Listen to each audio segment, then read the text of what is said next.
Hello everyone, welcome to Redmen TV. It is the match build-up show. Liverpool are in Boston and so am I, your host Paul Machin, with the main man himself, Mr. Chris Pajak. Well, mate. Heads up everyone, we've just had to turn the AC off to record this because it's dead noisy.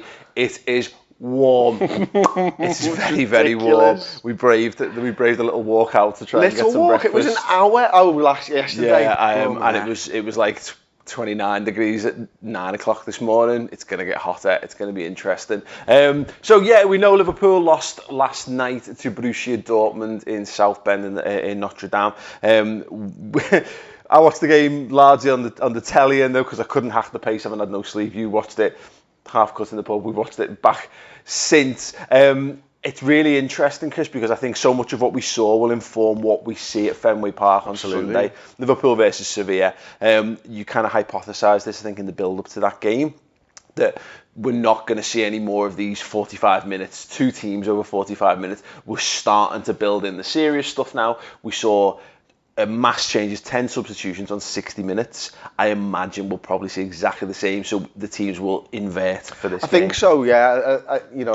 I did hypothesise that would be the case. It's what Klopp's done in his pre-season so far. It's nothing really clever there. You just have to look back and see that's what he likes to do, especially with the heat and stuff, really working them in that 60-minute period in the heat. Also, there's only a couple of days. It's less than 48 hours actually between games, isn't it? So, the team that did 30 minutes will do 60 minutes, and essentially you've done 90 minutes. Yeah. It's just spread over 2 days, so it's better for their fitness, I think so. Yeah, I imagine the team that sort of finished against Dortmund will be the team that starts. The people in Fenway are going to love that because that's the team with Virgil van Dijk and Jordan Henderson and players like that in. So I think they'll enjoy that. And I think if you had a thought about it beforehand, you probably would have guessed the big guns would be coming in Fenway in FSG's backyard, wouldn't you? It was interesting watching that second half when that team come on, because they won 1-0. Well, the first half.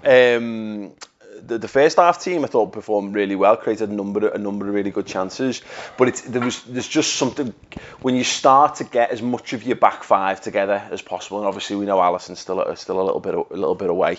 Mignolet was fine, by the way, but there's seeing Andy Robertson on the pitch, seeing Jordan Henderson on the pitch, Gini, Virgil van Dijk, as you mentioned, the likes of Trent. Even though it was actually a pretty good back line, we saw the likes of Fabinho in the first half. There's a great sense of satisfaction, from that, and you, particularly you've seen already people go mad for Virgil over here. He's going to get an amazing reception. I wonder whether they will do something, whether it'll be as simple as the exact same teams, or he might tweak it, because he has tweaked the centre-back pairings a lot in pre-season, particularly last year. We saw everyone kind of paired with everyone. We haven't seen Gomez and Van Dijk together just yet. From the game, against Dortmund, the really interesting thing for me, and again, it's something we talked about a few weeks ago, is if Virgil was to pick up an injury, who's your backup left centre half? Yeah. So I found it really interesting that it was Gomez. I thought it would be, but to have it confirmed, and that's confirmed in pre-season, goes in inverted commas. Because we've seen Lovren play there already as well. Last season I was sat there in, was it, I can't remember what game it was. Did we play Burnley? Somebody beginning with a B. We played Burnley twice because they're in the same league. No, in pre-season last season, and Fabinho made his debut, and we were all talking about how he was dropping in from the DM between the centre halves, and Klopp came out and went, "That's not what we wanted to Chester. do." No, not the Chester game. No, it was another one. Berry. Betty. It was that one. Yeah. And Klopp, I planned the stats and tactics around it. I was like, on my way home, I was thinking, right, okay, well, I can do something about that for the website. And then the press conference is, that's not what we want him to do. That's what Monaco do. Yeah. So read into it what you will, essentially. But Joe Gomez did start left-sided centre half. I got exactly the same thought watching that match. Just there's those moments. There's one moment where he's forced to track in, and he just basically pours the speed on, covers the ground, and he makes it no problem. And it was a proper Virgil thing to do. It was just like casual until the point where you have to switch on, and then he switched on and made it a no problem situation at all. It's kind of what he did last season. He was doing that for Virgil. People I think forget sometimes. Beginning of the season, he was taking in turns to cover for each other. I think he is, and we said it at times. There was one game when Virgil didn't play, and we talked about Gomez doing like a mini What are you doing? I'm laughing at the fly and wondering whether that's going to show up behind the curtain on the show. Probably not. No one would have noticed it. No, the doing a mini Virgil impression, you know what I mean? And we talked about them. He is probably the heir apparent, because bringing Seb Vandenberg in, who we still don't know if we're going to see. We'll be at the press conference later. Hopefully we'll get that confirmed. We know he's training there. We think of the big, tall, commanding guy as always being the left side centre half. And that was my initial thoughts when he came in. But you just don't know, do you? If Gomez carries the same temperament and has more Virgil, like, all-round footballing qualities, which he certainly does in terms of his calm in possession as well, that might be something that we're long-term... Because, look, let's be honest, how do you go and find the next Virgil van Dijk? You know, I've no idea. Yeah. I think it was hard enough for us to find a Virgil. We The knew where he actual one, was. Like, it's a weird thing what you just said there about that left side. It turns out being that commanding one, because I've always felt like that. And maybe it's Footy Manager, maybe it's Champ Manager, maybe it's Sammy Ipia and on show. You know what I mean? But there's no reason that you can't just have both of them being like that. And that's what at times last season Gomez and Virgil were doing. And Matip. They're clearly a leader. But you know, I think it's so hard to get a world-class centre-half that you'd always seem to have one that's slightly better than the other. We might be in a position in 3 years' time when Van Dijk and Gomez are just level. Well, maybe this is just, you're right, is that footy's moved on, and in terms of how you play the game, you know, we're not far from... We were watching Daniel Klein play yesterday, and he's a very, very good right back, but he's just not in the same level as Trent in terms of his all-round ability to play footy, and Andy Robbo as well. And you're right, and maybe this is just because of how good we are and where we are now, is that because Virgil can do everything. He can do it. And why have one guy who's dead good in the air and dead cool and composed, and have another guy who does all the scrappy bits and pieces when you can get two do all of it? Yeah. It's just, I think it's just so hard to find, and that's why you always end up in that situation. Completely agree. But it's an interesting one. The ones that stood out and the ones I'm therefore still interested once again to see at Fenway on Sunday. Kent and Wilson, they're going to be the perennial talking points, I think, throughout the whole pre-season, because you can tell the significant difference, but it almost doesn't matter which team Liverpool put out, because the front three is the major miss this pre-season. Like, you know, it was great seeing Virgil and Robbo and Trent, as I mentioned earlier, but you know, when you're seeing the teams out in the first half, it's fine. It's that you're still waiting to see those lads from the front three, and we'll talk about Brewster in a minute because he's definitely worth still talking about. But I thought it was good from a Kent and Wilson perspective, particularly Harry Wilson. When that ball drops to him for his goal, you know it's going in the back of the net, because that's what he does. And no, he's a great finisher, absolutely great finisher. You know, he's known for his outside of the box strikes, isn't he? Certainly last season and before that. But you know, the touch and the finish, it had a coolness and a calmness to it that I always think great strikers make it look easy. And Robbie Fowler used to talk about passing the ball into the net, and that's all that Harry Wilson did. He just took the ball and passed it into the corner where the keeper wasn't.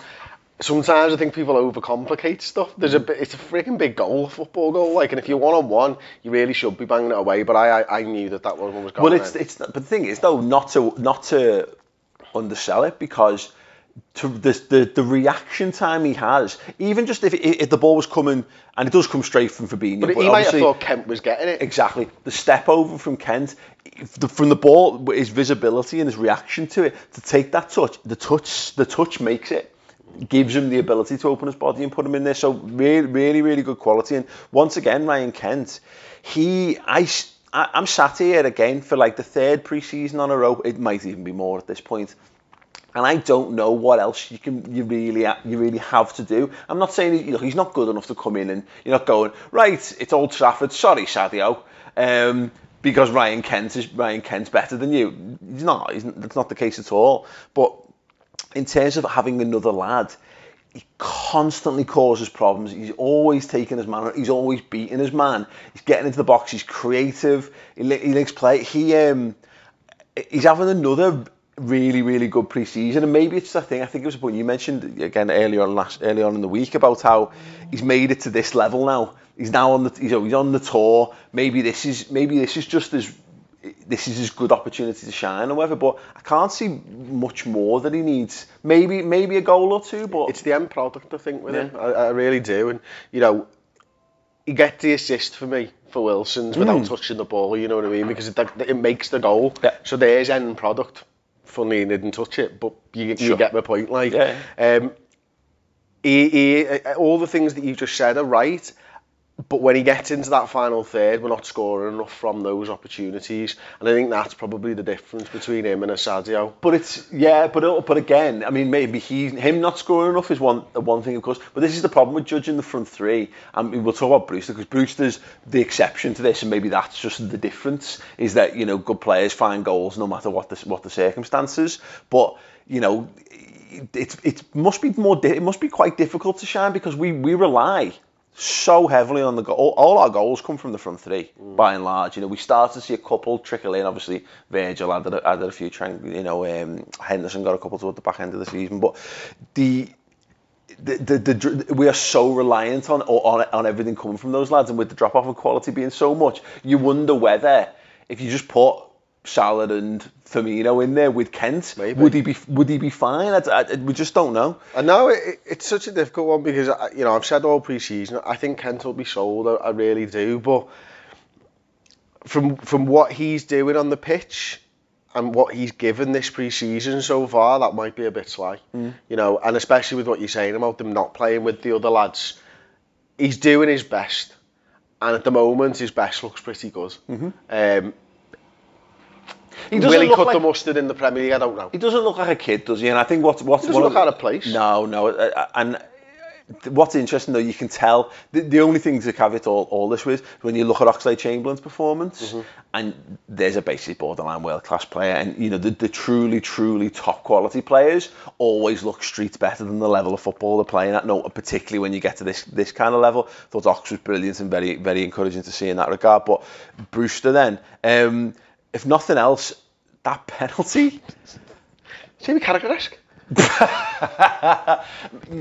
He just wellies it into the top bin. The steely determination in the build up to it as well. I'm so excited to watch him play, and that's one other thing for this game on Sunday. If he gets that 60 minutes, big chance to shine. You know, he's going to be, you know, at Fenway in front of all the ownership, all that kind of thing. This is that chance, and what we saw with the Dortmund game, real step up in quality of opposition.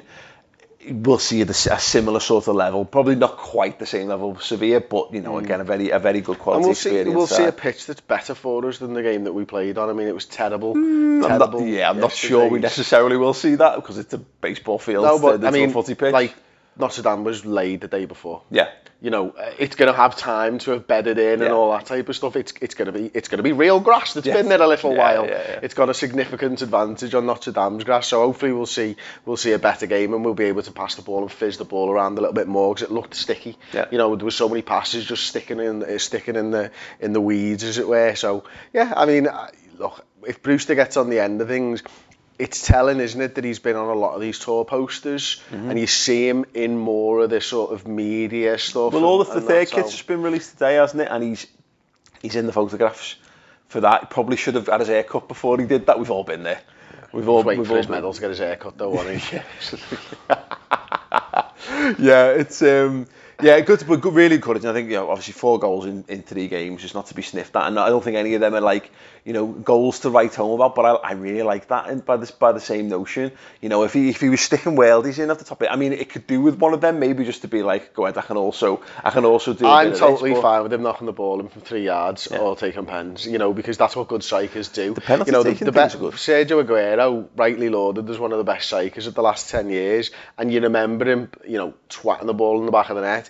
He picks far more just 2-yard passes into the net up than you think, and that's what great strikers do. I like the fact that he took the penalty, because it's another one of those things, you know, having a penalty taker. If we've got a lad, I mean, look, he's not going to play loads of games this season, you know, if everyone's fit, he's just not. It's the way it is.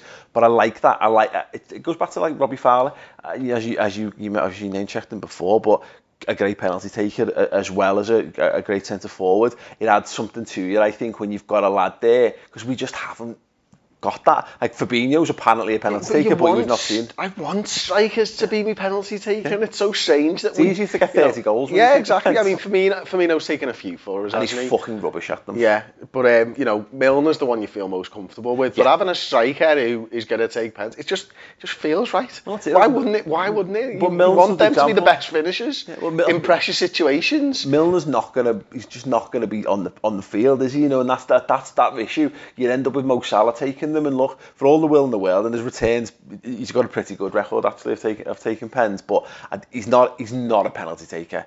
The same way that you see it, he's great to have in a shootout. I think if there's a lad who's always going to play, he's got it in his locker, like. Yeah, it stands to reason that centre forwards. I never understood why Daniel Sturridge wasn't better at pens. Yeah. For someone who's so good at putting the ball in the parts of the goal where you're most likely to get it. Isn't it? It's mad though, but you think to yourself, bearing down on the keeper, pressure situation, ball at your feet.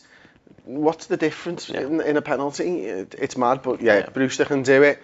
Brilliant. Another sort of arrow in his fucking whatever. Quiver. There you go. Wasn't sure where you're going with that, but I feel like you nailed it. Right. We're gonna wrap it up there. But as I said, be interested to see what happens. We're gonna be at the press conference and the open training on Saturday evening, so we'll have some stuff for you. That'll be coming out very, very late UK time. So probably check that out Sunday morning for the guys back home. But really looking forward to sweltering and watching a bit of Mighty Reds action. Let us know your thoughts. What teams you want to see? Who's impressed you so far in pre-season? In the comments or by tweeting at the Redmen TV. If you want more great content and coverage, go to the redmentv.com. Sign up if you want all the latest on all the transfer stuff. We've got 2 Reds transfer roundup shows from the last week just gone out, and the summer football show talking about all the transfers, major happenings ins and outs across world football. They are there for your general perusal. Thank you for watching and for listening. We'll see you all soon.